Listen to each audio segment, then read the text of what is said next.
ఈరోజు చాలా టేస్టీగా ఉండే పంప్కిన్ సీడ్స్ పౌడర్ అంటే గుమ్మడి గింజల పౌడర్ తయారు చేసుకుందాం. కారప్పొడి చాలా టేస్టీగా ఉంటుంది. అలాగే మీకు ఒక పావు కేజీ గుమ్మడి గింజలను తీసుకోవాలి. దీనికి కరెక్ట్గా కొలతలు చెప్తాను. ఇలా చక్కగా ఎర్రగా వేయించుకోండి సన్న సెగ మీద. దానిలో ఫ్లేవర్స్ అన్నీ బయటకు వచ్చి మీ కారప్పొడి మంచి రుచి వస్తుంది అనమాట. పెద్ద సెగ పెడితే పచ్చిగా ఉండి లోపల వరకు ఆగదు. దానికి గాను పెద్ద టేబుల్ స్పూన్ తోటి 2 స్పూన్లు శనగపప్పు, 2 స్పూన్లు మినప్పప్పు, 3 స్పూన్లు వేరుశనగపప్పు. వేరుశనగపప్పు వేయటం వలన రుచి పెరుగుతుంది. తర్వాత మనకి గుమ్మడి గింజల వెగట కూడా ఇది వేయటం వలన సమానం అయిపోయి బాగుంటుంది. వెగటగా అనిపించదు. చాలా టేస్టీగా ఉంటుంది. చాలా ఎక్కువ మోతాదులో జింక్ ఉంటుందండి గుమ్మడి గింజల్లో, అందరికీ తెలిసిందే.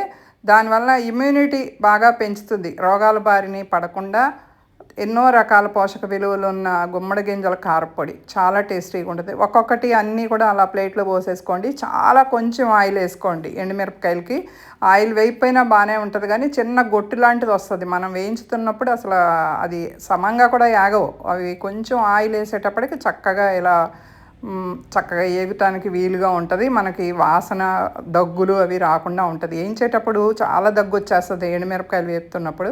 అలా చక్కగా వేయించేసి మాడిపోకుండా వేయించుకోండి ఎండుమిరపకాయలని. కరివేపాకు, ఫ్రెష్గా ఉన్న కరివేపాకు వేసుకోండి. దీనివల్ల మనకి మంచిది. తర్వాత రుచి కూడా పెరిగి కమ్మని సువాసన వస్తుంది మనకి కారప్పొడి.